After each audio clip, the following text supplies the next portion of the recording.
అందరికీ నమస్కారం. నేను మీ కృష్ణవేణి పాలేటి. ఈరోజు మీ ముందుకు రావడానికి గల కారణం ఏంటంటే, కడప జిల్లా పులివెందుల కాన్స్టిట్యున్సీ లింగాలపల్లి పెద్దకూడలి గ్రామంలో 42 సంవత్సరాల నాగమ్మ దళిత మాదిక వర్గానికి చెందిన ఒక ఒంటరి మహిళ, వృత్తిరీత్యా గొర్రెల కాపరి. ఈ మహిళని నిన్నటి రోజున వాళ్ళు మనుషులని నేను అననండి, ఎందుకంటే వాళ్ళు మానవ మృగాలు. ఎక్కడో మనం కొన్ని సినిమాల్లో చూసుంటాం ఇట్లాంటి సంఘటనలు. ఆ మహిళ పట్ల జరిగిన సంఘటన హృదయం ఉన్న ప్రతి మహిళ కూడా ద్రవించిపోతుంది. ఆ సంఘటన తెలిసినా చూసినా కూడా ఎంత బాధ కలుగుతుందంటే, ప్రతి మహిళ బాధ్యతగా స్పందించాల్సిన సంఘటన ఇది. నాగమ్మకి న్యాయం జరగాలి. ఆమెకు జరిగిన అన్యాయం పట్ల న్యాయం జరగాలి. ఆమెని బలవంతంగా అత్యాచారం చేసి చెప్పుకోరాని చోట చెప్పుకోని విధంగా రాళ్ళు, గాజు పెంకులు, సీసాలు కూర్చి ఆమెని ఎంత దారుణమైన అకృత్యమైన హింసకు గురి చేశారంటే, ఆ మానవ మృగాలని క్షమించకూడదు అసలు. సాక్షాత్తు సీఎం గారు కాన్స్టిట్యున్సీలో ఎంత జరుగుతున్నా కూడా సీఎం గారు కానీ, లేదంటే మహిళా హోమ్ మినిస్టర్ గారు కానీ, మహిళా నాయకులు కానీ కళ్ళుండి కనిపించని గుడ్డి వాళ్ళలాగా ప్రవర్తిస్తున్నారు. చెవులుండి వినిపించని చెవిటి వాళ్ళలాగా ప్రవర్తిస్తున్నారు.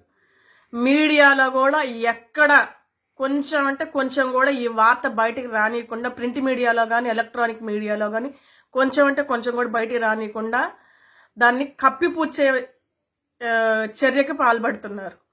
ఈ రోజున కనీసం పోస్ట్ మార్టం కూడా చేయనివ్వలేదు ఆ మహిళకి. అంటే ఈ ప్రభుత్వం దళితుల పట్ల ఎంత చిత్తశుద్ధి కలిగి ఉన్నదని చెప్పేసి ఆంధ్రప్రదేశ్ మొత్తం మహిళలు ఆలోచించుకోవాలి, దళితులు కూడా ఆలోచించుకోవాలి.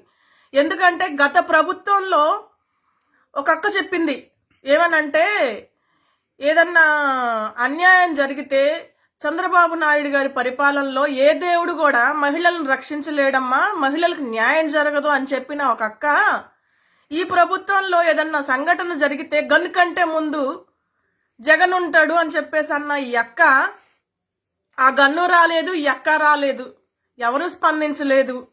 కనీసం మీడియా వాళ్ళు కూడా ఏమీ స్పందించలేదు.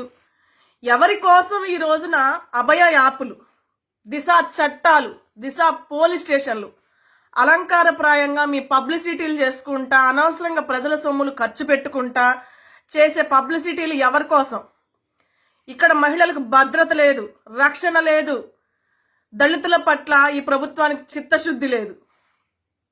సాక్షాత్తు జగన్మోహన్ రెడ్డి గారు వాళ్ళ కాన్స్టిట్యున్సీలో ఉన్న మహిళకి ఇంత అన్యాయం జరిగితే ఆవిడకే న్యాయం చేసుకోలేని సీఎం గారు యావత్ ఆంధ్రప్రదేశ్ రాష్ట్రంలో ఉన్న మహిళలకు ఏం న్యాయం చేస్తారు? కనీసం 5 సంవత్సరాల పిల్ల కూడా ఈరోజు ఈ రాష్ట్రంలో తిరగటానికి లేదు. చుట్టూ రోజు ఆంధ్రప్రదేశ్ రాష్ట్రంలో ఏదో ఒక మూల ఏదో ఒక సంఘటన. వాడెవడో వచ్చి అమ్మాయిని పొడి చేశాడని, ఇంకొకటి వచ్చేసి ఏమైనా చంపేశాడని, ఇంకొకటి వచ్చేసి కిడ్నాప్ చేశాడని రోజు ఏదో ఒక సంఘటన కొన్ని వేలల్లో మేము వింటున్నాం. గతంలో 3% ఉన్న క్రైమ్ రేటు ఈ రోజున 7% పెరిగిపోయింది. ఏం జరుగుతుంది? ఇది రౌడీ రాజ్యం, దొంగల రాజ్యం. ఈ రోజున ఆంధ్రప్రదేశ్ రాష్ట్రం మహిళల పట్ల చూపించే చిత్తశుద్ధి, రక్షణ భద్రతకి